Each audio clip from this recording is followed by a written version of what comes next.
Hello students, तुमच्या सगळ्यांचं Ram's pharmacy education चॅनलमध्ये खूप खूप स्वागत आहे. आज आपण घेऊन येणार आहोत युनिट 3चं 5th chapter that is lipid मेटाबॉलिझमचा तिसरा पार्ट. तर आपण ऑलरेडी फर्स्ट पार्टमध्ये अँड सेकंड पार्टमध्ये what is mean by lipids, beta oxidation of fatty acids कसं होतं, कोलेस्टेरॉल म्हणजे काय, त्याबद्दल डिटेल इन्फॉर्मेशन जे आहे ते पार्ट 1 अँड 2 मध्ये कव्हर केलेली आहे. ठीक आहे. तर आज आपण पार्ट 3 मध्ये conversion of cholesterol into bile acids, conversion कसं होतं, बाइल ॲसिड्स म्हणजे काय, सिंथेसिस कसं होतं बाइल ॲसिड्सचं, त्याचप्रमाणे कोलेस्टेरॉल व्हिटॅमिन डी मध्ये कसा कन्वर्ट होतो आणि लिपिड मेटाबॉलिझमशी रिलेटेड जे काही डिसऑर्डर्स आहेत ते सगळे आपण या पार्टमध्ये कव्हर करणार आहोत. ठीक आहे. तर तुम्हाला हा व्हिडिओ आवडला तर नक्की लाईक करा, चॅनलला सबस्क्राईब करा आणि बेल आयकॉनलाही प्रेस करा. आता आपण आपल्या व्हिडिओला स्टार्ट करूया. सगळ्यात पहिल्यांदा आपण बघणार आहोत conversion of cholesterol into bile acids कसं होतं. तर कोलेस्टेरॉलचं जे कन्व्हर्जन आहे ते व्हेरियस प्रॉडक्ट्समध्ये होतं, लाईक बाइल ॲसिड्स आहे, व्हिटॅमिन डी आहे, स्टेरॉइड हार्मोन्स आहे, आर कॅटाबॉलिक रिॲक्शन्स. म्हणजे कोलेस्टेरॉल जो आहे तो मेनली काय होतो, ब्रेकडाऊन होतो आणि त्या ब्रेकडाऊनमध्ये व्हेरियस प्रॉडक्ट्स जे आहे कोलेस्टेरॉलपासून फॉर्म होतात, लाईक बाइल ॲसिड झालं, व्हिटॅमिन डी झालं, स्टेरॉइड हार्मोन्स झालं. तर अबाउट 80 to 90% कोलेस्टेरॉल जो आहे तो काय होतो, मेनली ऑक्सिडाइज होतो टू बाइल ॲसिड्समध्ये, फॉलोड बाय बाइल सॉल्ट्स. तर ही रिॲक्शन जी आहे याच्यामध्ये ती ऍक्टिव्हेटेड बाय थायरॉक्सिन हार्मोन्स जे आहेत ते त्याला काय करतात, ऍक्टिव्हेट करण्याचं काम करतात. तर याच्यामध्ये काय आहे की 1 ग्रॅम ऑफ कोलेस्टेरॉल जो आहे आपल्या बॉडीमधून तो काय होतो, एक्सक्रीट होतो फ्रॉम द बॉडीमधून per day as a form of faeces and cholesterol itself. ठीक आहे. लक्षात ठेवायचं आहे की बाइल ॲसिड्सचं कन्व्हर्जन कसं होतं, म्हणजे बाइल ॲसिड्स कसे फॉर्म होतात फ्रॉम कोलेस्टेरॉल पासून. तर आता बाइल ॲसिड म्हणजे काय ते आपल्याला बघायचं आहे. तर बाइल ॲसिड जे आहे ते मोस्टली लिव्हर मध्ये काय होतात, सिंथेसाइज्ड होतात फ्रॉम कोलेस्टेरॉल. तर याच्यामध्ये 2 मेन बाइल ॲसिड्स आहेत ते फॉर्म होतात, that is cholic acid and chenodeoxycholic acid. आणि त्या दोघांना मिळून काय म्हटलं जातं, प्रायमरी बाइल ॲसिड. ठीक आहे. तर इथे काय होतं, इंटेस्टाईन मध्ये प्रायमरी बाइल ॲसिड जे आहे ते सेकंडरी बाइल ॲसिड मध्ये काय होतात, कन्वर्ट होतात, namely deoxycholic acid and lithocholic acid with the help of intestinal bacteria. म्हणजे इथे काय होतं की इंटेस्टिनल बॅक्टेरियाच्या मदतीने काय होत आहे की जे प्रायमरी टाईपचे जे बाइल ॲसिड्स आहेत ते सेकंडरी बाइल ॲसिड मध्ये कन्वर्ट होतात आणि त्यांनाच काय नावं दिली गेली आहेत, deoxycholic acid and lithocholic acid. Okay. तर आता या बाइल ॲसिडचं सिंथेसिस कसं होतं ते बघायचं आहे की कन्व्हर्जन जे आहे कोलेस्टेरॉलचं इनटू बाइल ॲसिडमध्ये ते 2 वेजने होतं मेनली. तर सगळ्यात पहिल्यांदा आहे classic pathway which occurs in microsomes in liver. लिव्हरच्या मायक्रोझोम्स मध्ये जो आहे हा क्लासिक पाथवे जो आहे तो रन होतो. या पाथवेमध्ये काय होतं, कोलेस्टेरॉल जो आहे primarily activated by 7 alpha hydroxylase enzyme जो आहे त्याच्या थ्रू काय होतो, तो पहिले ऍक्टिव्हेट होतो to form 7 alpha hydroxy cholesterol. आणि त्याच्यानंतर काय होतं, त्याचं फर्दर हायड्रॉक्सिलेशन होतं, followed by oxidation of the side chain produce the bile acids. आणि त्याच्या थ्रू काय होतं, इथे बाइल ॲसिड्स जे आहेत ते मेनली प्रोड्यूस होतात. तर अनादर अल्टरनेट पाथवे काय आहे ते की सिंथेसिस जे आहे बाइल ॲसिड्सचं फ्रॉम कोलेस्टेरॉल पासून ते मायटोकॉन्ड्रियामध्ये होतं मेनली, जो दुसरा पाथवे आहे त्याच्यामध्ये. तर बाइल ॲसिडचं जे सिंथेसिस आहे ते इनहिबिटेड केलं जातं by cholic acid and increase by cholesterol. म्हणजे जी आपली ओव्हरऑल बाइल ॲसिड सिंथेसिसची जी प्रोसेस होते तर ती इन्क्रीज कोलेस्टेरॉलच्या मदतीने होते अँड इनहिबिशन जे आहे त्याचं ते कोलिक ॲसिडच्या हेल्पने होतं. त्या गोष्टी ज्या आपल्याला मेनली लक्षात ठेवायच्या. तर आपण त्याचा पाथवे बघणार आहोत की कोलेस्टेरॉल पासून बाइल ॲसिडचं सिंथेसिस कसं होतंय. तर सगळ्यात पहिल्यांदा कोलेस्टेरॉल जो आहे तो 7 अल्फा हायड्रॉक्सिलेजच्या मदतीने 7 अल्फा हायड्रॉक्सी कोलेस्टेरॉल मध्ये कन्वर्ट होणार. ते फर्दर 2 टाइप्समध्ये कन्वर्ट होणार, that is cholic acid and chenodeoxycholic acid. ठीक आहे.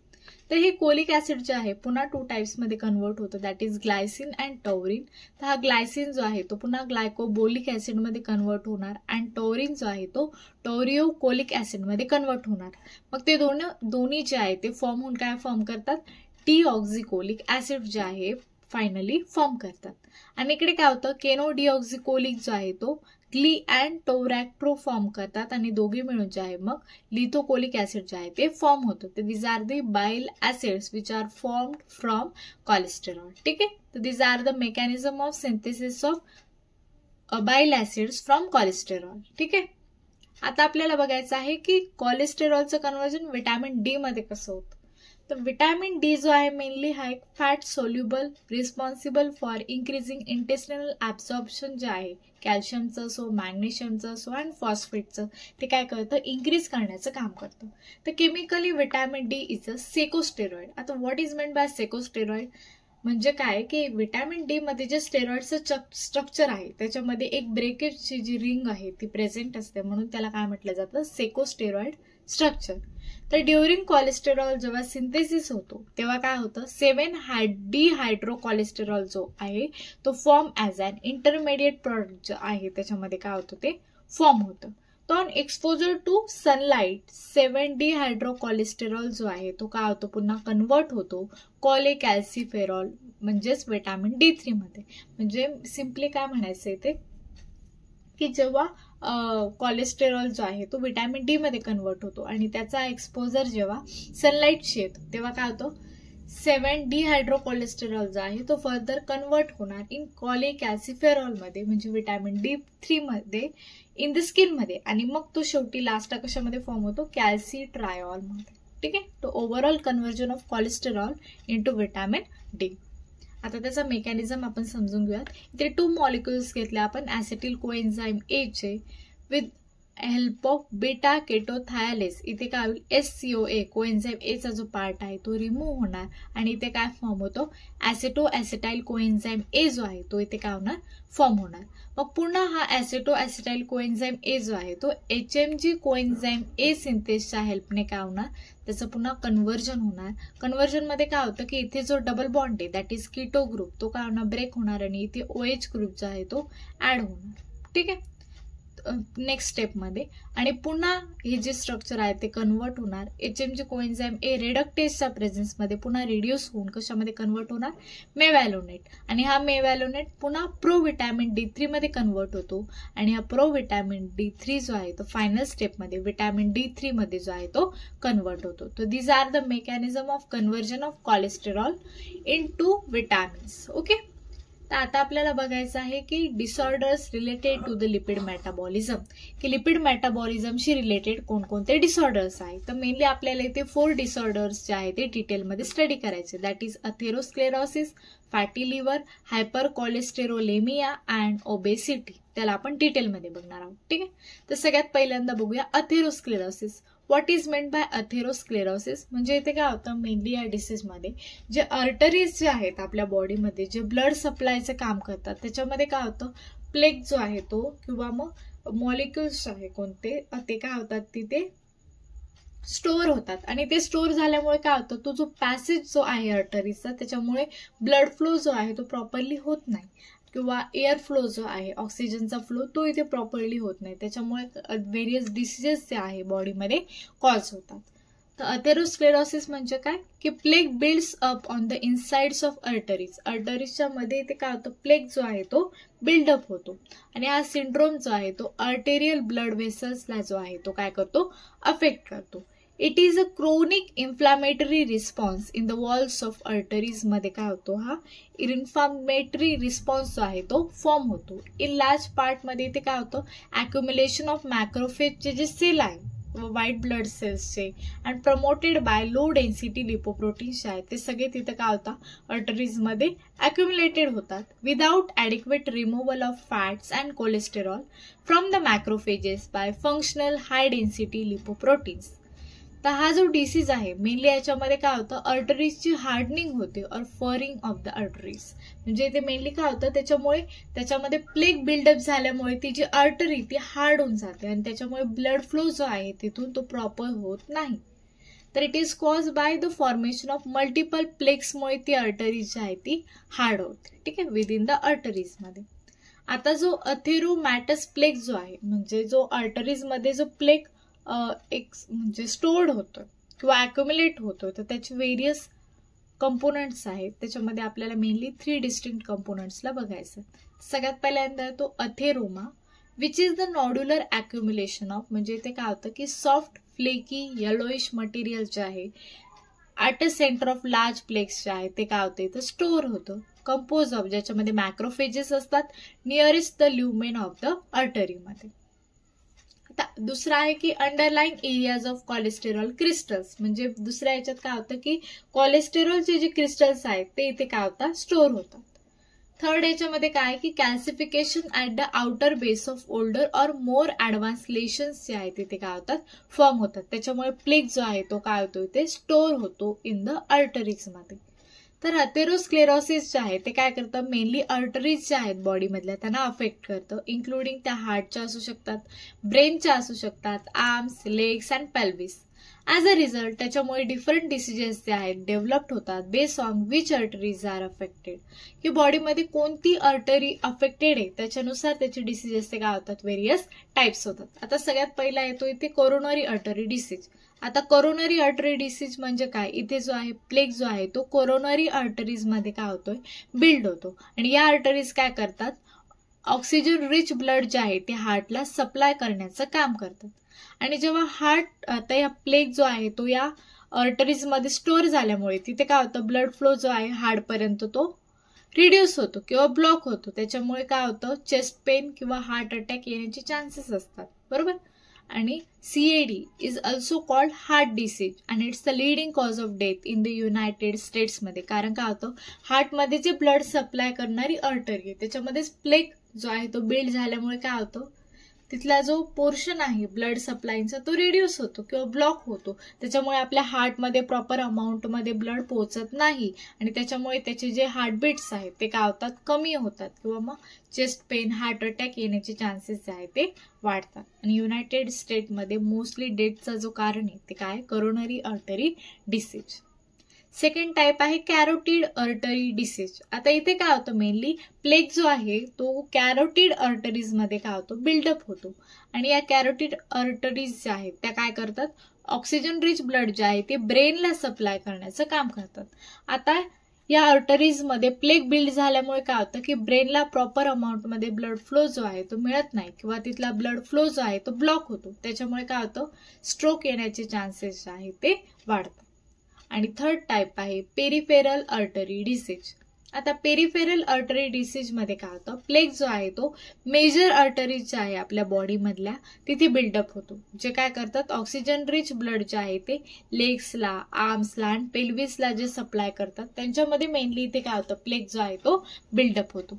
आणि वेळ blood flow to this parts of your body is reduced or block आणि त्याच्यामुळे काय होतं तिथे प्लेग जे आहे ते बिल्डअप झाल्यामुळे तिथे जे आहे ते ब्लडचा जो सप्लाय तो रिड्यूस होणार ब्लॉक होणार. त्याच्यामुळे इथे काय होतं नर्मनेस असो पेन असो किंवा मग डेंजरस इन्फेक्शन्स जे आहे लेगमध्ये आर्ममध्ये किंवा पेल्विसमध्ये होण्याचे चान्सेस जे आहेत ते वाढतात.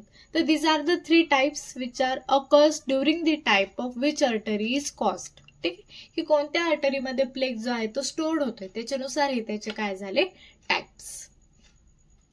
आता आपल्याला बघायचं व्हेरियस सिम्पटम्स ऑफ अथेरोस्क्लेरोसिस की कोणत्या टाइपमुळे कोणता सिम्पटम जो आहे तो इथे येतो. आता इथे एक चार्ट फॉर्म मध्ये आपल्याला व्यवस्थित दिलेलं आहे की चार्ट फॉर्म मध्ये तुम्हाला व्यवस्थित समजाय की कोणत्या आर्टरी अफेक्ट झाल्यामुळे कोणता डिसीज होतो आणि त्याचे कोणते सिम्पटम्स येतात. ओके, तर कोरोनरी आर्टरीज मध्ये काय होतं कोरोनरी हार्ट डिसीज किंवा मायोकार्डियल इन्फार्क्शन होण्याचे चान्सेस वाढतात आणि त्याचे सिम्पटम्स काय किंवा साईन एंजायना, चेस्ट पेन किंवा प्रेशर येण्याचे चान्सेस असतात, हार्ट अटॅक झालं, vomiting, extreme chest pain, coughing, feeling, faint हे सगळे चान्सेस जे आहेत ते काय होतात इथे वाढतात इन द कोरोनरी आर्टरीज.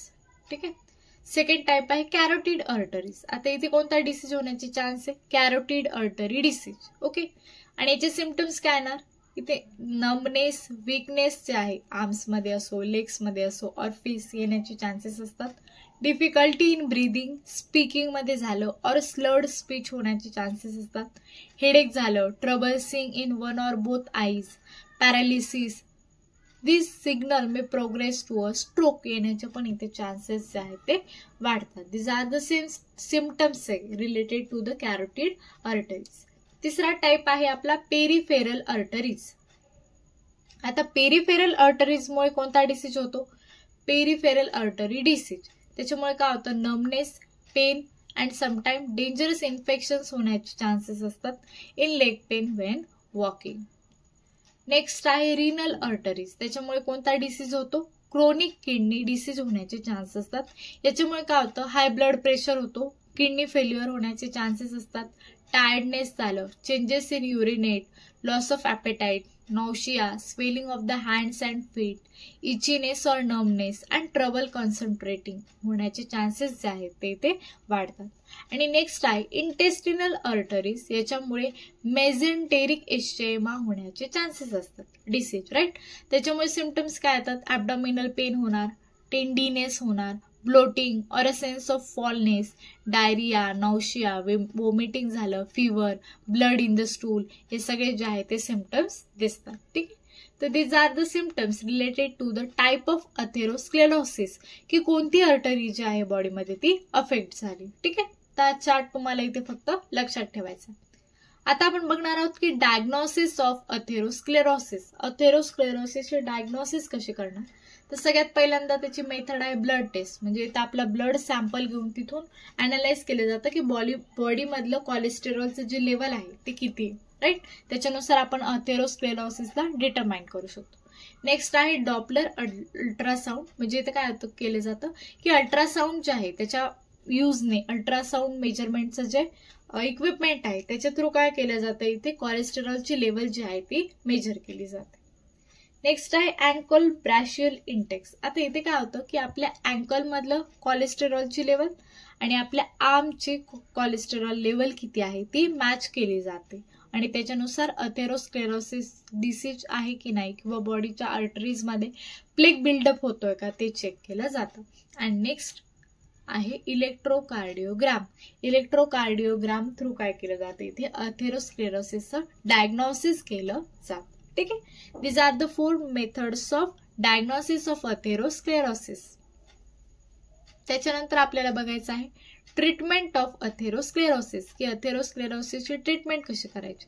तर सगळ्यात पहिल्यांदा मेन काय की मेडिकेशन जे आहे is unsatisfactory for treating atherosclerosis since the damage has already been done. म्हणजे ते म्हणायचं काय की अथेरोस्क्लेरोसिस मध्ये ऑलरेडी तुमच्या आर्टरीजमध्ये जे आहे ते प्लेग ऑलरेडी स्टोर्ड झाले, तर त्याच्यामुळे मेडिकेशन करणं आता काय अननेसेसरी झालं. त्याच्यामुळे इथे काय केलं जातं? आता अँटी कोॲग्युलंटचे जे ड्रग्स आहेत ते इथे यूज केले जातात टू मिनिमाइज सेकंडरी क्लॉटिंग. आता त्याच्यामुळे पुन्हा अजून तिथे जे प्लेग स्टोअर झाले त्याच्यामध्ये पुन्हा क्लॉटिंग होऊ नये म्हणून अँटी कोॲग्युलंटचे जे ड्रग्स आहेत ते त्या पेशंटला दिले जातात. And embolus formation. नेक्स्ट काय ट्रीटमेंट आहे की व्हॅझोडायलेटर ड्रग्स पण दिले जातात, helpful in providing symptom relief but are of no curative value. ते पूर्णतः त्या डिसीजला क्युअर करत नाहीत, फक्त काय करतात? त्या सिम्पटम पासून रिलीफ देण्याचं काम करतात व्हॅझोडायलेटर ड्रग्स. ठीक आहे. याच्यासाठी सर्जिकल ट्रीटमेंट पण केली जाते. Is available for those unresponsive to medical treatment or in certain high risk situations. म्हणजे बॉडीमध्ये जी आर्टरीजमध्ये जे प्लेग स्टोअर झाले त्याच्यामुळे हाय रिस्क झाली, आपल्या बॉडीला हार्मफुल आहे, तर तेव्हा काय केलं जातं? सर्जिकल ट्रीटमेंट सुद्धा केली जाते ते प्लेग कमी करण्यासाठी. ठीक आहे. नेक्स्ट ट्रीटमेंट आहे balloon angioplasty. Can open up narrowed vessels and promote and improve blood supply. त्याच्यामध्ये काय केलं जातं? जे आर्टरीजमध्ये जे प्लेग स्टोअर झाले त्याला काय त्या वेसल्सला काय केलं जातं? या अँजिओप्लास्टीमध्ये नॅरो करण्याचं काम केलं जातं, ज्याच्यामुळे प्रॉपर अमाऊंटमध्ये ब्लड सप्लाय जो आहे तो बॉडीमध्ये झाला पाहिजे. तर हा जो blood supply to the heart can also be restored by coronary artery bypass surgery. तर कोरोनरी आर्टरीची बायपास सर्जरी जी आहे ती करून पण इथे ब्लड सप्लाय जो आहे तो प्रोव्हाइड केला जातो बॉडीला किंवा हार्टला. तर these are the treatment for atherosclerosis. ठीक आहे. आय होप तुम्हाला कळालं असेल अथेरोस्क्लेरोसिस. नेक्स्ट डिसीज आहे आपला disorder related to the lipid metabolism, that is fatty liver. आता फॅटी लिव्हरमध्ये लिव्हरचे जे आहे रिलेटेड टू लिव्हर हा डिसीज जो आहे आणि मेन आपल्याला आता लिव्हरची पोझिशन काय आपल्या बॉडीमध्ये ॲब्डॉमनच्या अप्पर साईडला लिव्हर जो आहे तो काय असतो? राईट साईडच्या लोकेटेड असतो आणि हा काय सगळ्यात लार्जेस्ट इंटरनल ऑर्गन आहे ऑफ द ह्युमन बॉडीचा. तर लिव्हरचा मेन फंक्शन काय बॉडीमध्ये, to remove toxins and process body food nutrients. ठीक आहे. आता ब्लड जे आहे डायजेस्टिव्ह सिस्टम पासून येणारं ते सगळं कुठे फिल्टर होतं, लिव्हरमध्ये, before travelling anywhere else in the body. तर फॅटी लिव्हर डिसीज जो आहे त्याच्यामध्ये मेनली काय होतं की एक्सेस फॅट जो आहे तो बिल्डअप होतो लिव्हर सेल्समध्ये.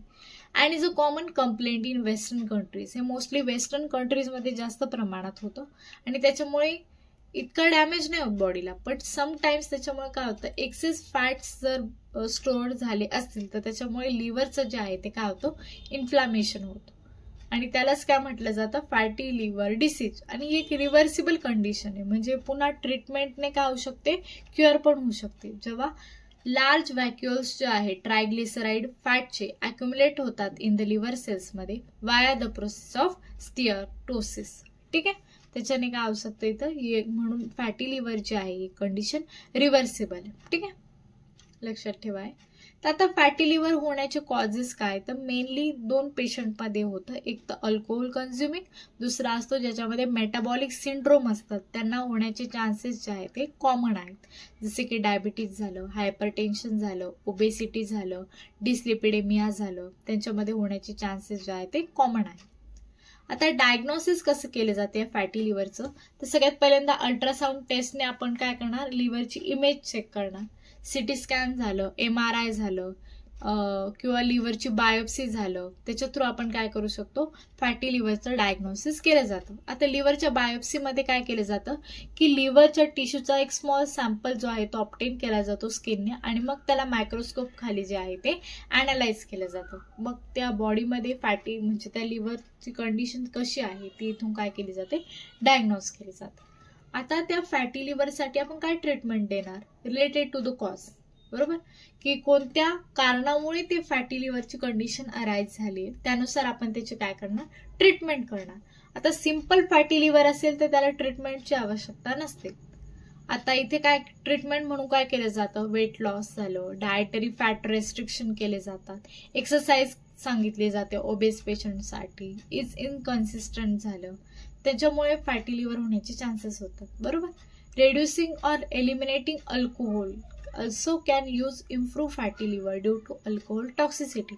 जर एखाद्या पेशंटमध्ये अल्कोहोल टॉक्सिसिटीमुळे जर फॅटी लिव्हर झालं असेल तर त्यांना काय केलं जातं, ते अमाऊंट जी आहे अल्कोहोलची ती रिड्यूस केली जाते किंवा एलिमिनेट केली जाते to improve the fatty liver. ठीक आहे. Controlling blood sugar may reduce the severity of fatty liver in patients with diabetes. डायबिटीजचं जर पेशंट असेल तर त्याच्यामध्ये काय होतं की ब्लड शुगरला जे आहे ते मेनली ते कंट्रोल केलं जातं for the treatment of fatty liver. ठीक आहे. आता इथे आपण डायग्राम मध्ये बघू शकतो की 3 टाईप दिलेले आपल्याला. फॅटी लिव्हर ज्याच्यामध्ये काय झालंय की फॅट जे आहे ते अक्युमुलेट्स झालेत इन द लिव्हरमध्ये. दुसरा आहे NaSH. इथे काय होतं, फॅट तर आहेतच आहे प्लस इन्फ्लामेशन आणि स्केअरिंग पण झाली लिव्हरमध्ये.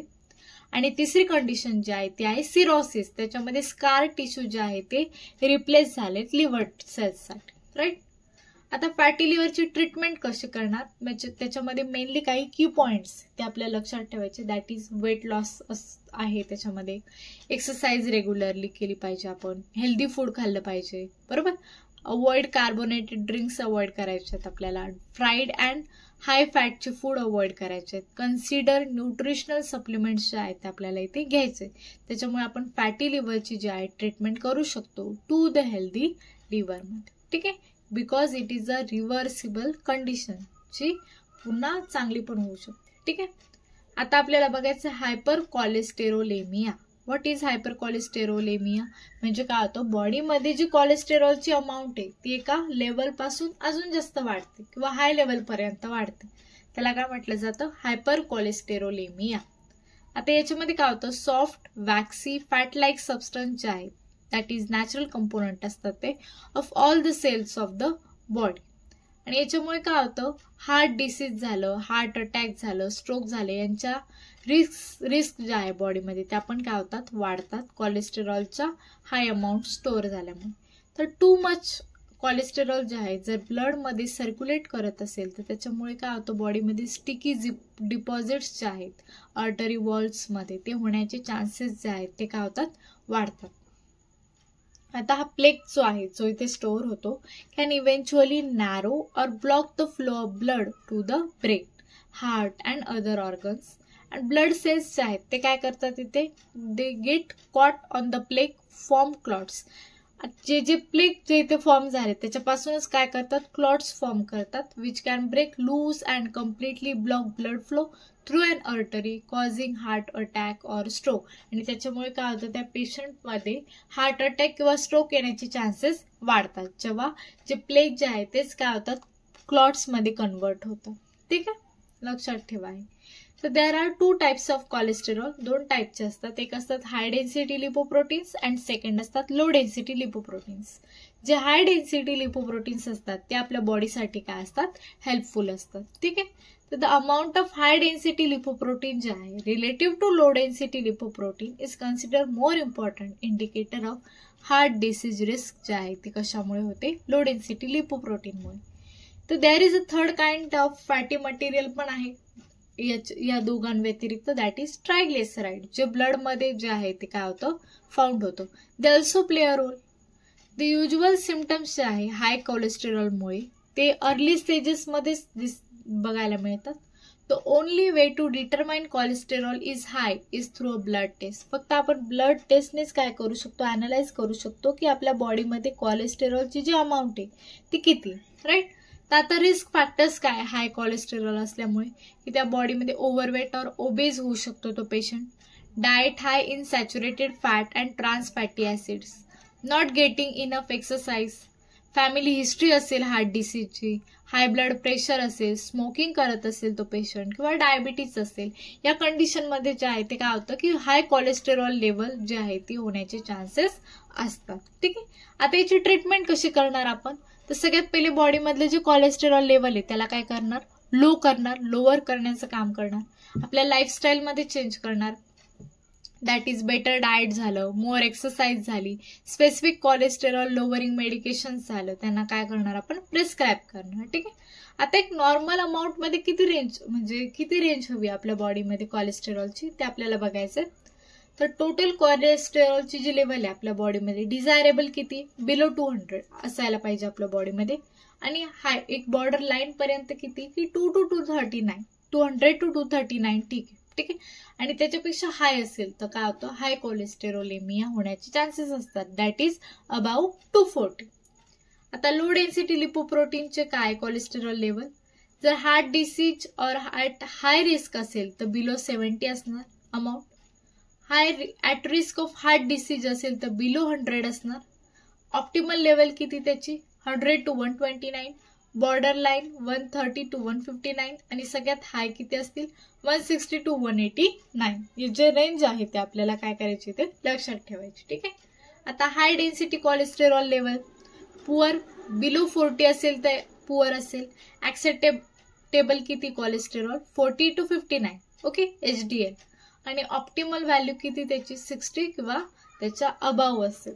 ठीक आहे, त्यानंतर ट्रायग्लिसराइडच्या लेवल्स किती असायला पाहिजे बॉडीमध्ये, ऑप्टिमल लेवल किती त्याची बिलो 150 असायला हवी, बॉर्डर लाईन हाय 150 to 199, आणि सगळ्यात हाय आहे दॅट इज अबाव 200. ठीक आहे, ट्रायग्लिसराइडच्या levels.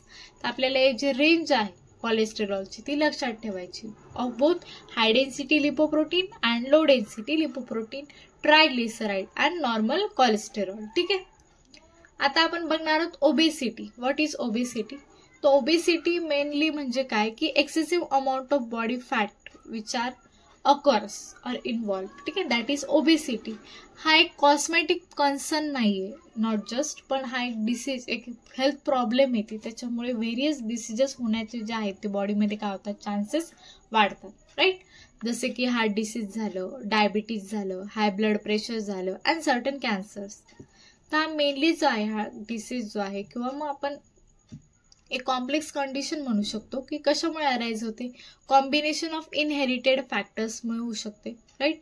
Combined with the environment किंवा पर्सनल डाएटमुळे असू शकते, किंवा एक्सरसाइजच्या चॉईसेसमुळे जे आहे ती ओबेसिटीची कंडिशन जी आहे ती काय होते, राईज होते. आता वेट लॉस जो आहे तो इम्प्रूव्ह करू शकतो किंवा prevent the health problems associated with obesity. तर ओबेसिटीला मेनली कसं कमी करू शकतो आपण, बाय वेट लॉस. ठीक आहे, तर डायटरी चेंजेस झाले, increase physical activity and behaviour changes can help you lose weight. त्याच्यामुळे पण आपण जे आहे ते वेट लॉस करू शकतो. आता याच्यामध्ये प्रिस्क्रिप्शन मेडिकेशन्स पण यूज केले जातात and weight loss procedures are additional options for treating obesity. ओबेसिटीला कमी करण्यासाठी आता मेनली प्रिस्क्रिप्शन ड्रग्स पण यूज केले जातात वेट लॉसच्या प्रोसिजरसाठी. ठीक आहे. आता याचे मेनली सिम्पटम्स काय ओबेसिटी होण्याचे, तर आपला बॉडीचा जो BMI तो एक नॉर्मल रेंजपर्यंत पाहिजे. त्याच्या कमी किंवा जास्त असेल तर तेव्हा ही कंडिशन जी आहे ती काय होते, अराईज होते. आता आपला BMI जो आहे तो बिलो 18.5 असेल तर आपलं बॉडीचा वेट स्टेटस काय, दॅट इज अंडरवेट आहे आपण, राईट. आणि 18.5 to 24.9 मध्ये असेल तर it is the normal range. Okay. आणि त्याच्या अबाव असेल तर ओव्हरवेट. आणि 30 किंवा 30पेक्षा जास्त जर आपला BMI असेल तर दिस कंडिशन इज ओबेसिटी. ठीक आहे. तर it is a complex condition of the body. For most people BMI जो आहे तो काय करतो, एक रिझनेबल एस्टिमेट जो आहे ऑफ बॉडी फॅटचा तो प्रोव्हाइड करतो. However BMI doesn't directly measure body fat. खरं BMI मध्ये मेनली बॉडी फॅट नाही मेजर केल्या जाते, ते सगळ्या गोष्टी ज्या आहे बॉडीच्या मेनली इथे काय केल्या जातात, मेजर केल्या जातात. तर सम पीपल सच आता जे मस्क्युलर ॲथलेट्स असतात त्यांचा BMI जो आहे तो ओबेसिटीच्या कॅटेगरी मध्ये असतो, राईट. पण त्यांचा तो जो मास आहे तो त्यांच्या बॉडीच्या फॅटचा नसतो, तो कसला असतो, मसल्सचा. त्यामुळे आपण मस्क्युलर ॲथलेट्समध्ये जो BMI आहे तो 30 तो काय त्यांच्यात प्रॉपर. पण आपला एक नॉर्मल पर्सन मध्ये किती असायला हवा, 18.5 to 24.9. It is the normal range, right. आता आपण बघणार आहोत कॉजेस. आता ओबेसिटीचे कॉजेस काय होण्याचे चान्सेस, तर जेनेटिक, बिहेवियरल किंवा मेटाबॉलिक अँड हार्मोनल इन्फ्लुएन्सेस जेव्हा होतात बॉडीमध्ये, बॉडी वेटशी रिलेटेड असो ओबेसिटी, त्याच्यामुळे काय होतं, ओबेसिटी होण्याचे चान्सेस वाढतात. किंवा बॉडीमध्ये मोर कॅलरीज ज्या आहेत ते काय होतात, स्टोअर राहतात than you burn through exercise and normal daily activities. तर आपली बॉडी जी आहे ती काय करते, या एक्सेस कॅलरीजवर फॅटला स्टोअर करून ठेवते, राईट. आता मोस्ट अमेरिकन डाएट्स पण असे की ते काय असतात, high in calories, often from fast food झालं, हाय कॅलरी बेवरेजेस झालं. त्याच्यामुळे काय होतं, बॉडीमध्ये फॅटचं अमाऊंट जे आहे ते काय होतं, वाढतं. The people with obesity might eat more calories before feeling full, feel hungry sooner or eat more due to stress or anxiety. ज्यांच्यामध्ये ओबेसिटी ते ऑलरेडी काय करतात, जेव्हा त्यांना स्ट्रेस येतो किंवा एन्झायटी येते तेव्हा ते अजून कॅलरीचं फूड काय करतात, इट करतात. त्यांच्यामुळे ती कंडिशन जी आहे ते काय होते, वाढते. तर आपण याला प्रिव्हेंट कसं करू शकतो, by exercising regularly, right. Follow a healthy eating plan असायला हवा. त्याच्याने आपण काय करू शकतो, ओबेसिटीला कंट्रोल करू शकतो. Know and avoid the food traps that cause you to eat. अशी फूड ट्रॅप्स किंवा फूड रेसिपीज आपल्याला यूज नाही करायचे ज्याच्यामुळे आपण जास्त खाऊ, राईट. तर मॉनिटर युअर वेट रेग्युलरली. एक प्रॉपर टायमिंगने आपल्याला काय करायचं आहे की ड्युरेशनने वेट जे आहे कंटिन्युअसली मॉनिटर करत राहायचं. आणि बी कन्सिस्टंट. आता बी कन्सिस्टंटचा मिनिंग इथे काय की आपल्या प्रॉपरली हेल्दी डाएट प्लॅनला जे आहे ते काय करायचं, स्टिक राहायचं, त्याचा इन्फ्लुएन्स व्हायचं नाही. त्याच्याने काय होणार आहे की आपली बॉडीची जी कंडिशन आहे दॅट इज ओबेसिटी ती काय राहणार आहे, कंट्रोलमध्ये, राईट. तर आता आपण जे काही कव्हर केलं त्याच्यामध्ये व्हेरियस टाइप्स ऑफ डिसऑर्डर्स जे आहे लिपिड मेटाबॉलिझमशी रिलेटेड ते आपण पाहिलं. कोलेस्टेरॉलचं कन्व्हर्जन बाईल ॲसिडमध्ये किंवा विटॅमिन D3 मध्ये कसं होतं ते आपण स्टेप बाय स्टेप येते या पार्टमध्ये जे आहे ते कव्हर केलं. ठीक आहे. तर ऑलमोस्ट आपला लिपिड मेटाबॉलिझमचा जो पार्ट आहे, लेसन जो आहे तो इथे कम्प्लीट झाला आहे. आपण नेक्स्ट लेक्चरमध्ये जे आहे ते नेक्स्ट चॅप्टर स्टार्ट करूया. ठीक आहे. तुम्हाला लेक्चर आवडलं तर लेक्चरला नक्की लाईक करा, चॅनलला सबस्क्राईब करा आणि बेल आयकॉनलाही प्रेस करा आणि आपल्या चॅनल सोबत जोडून राहा. ठीक आहे. Thank you so much students. Bye bye.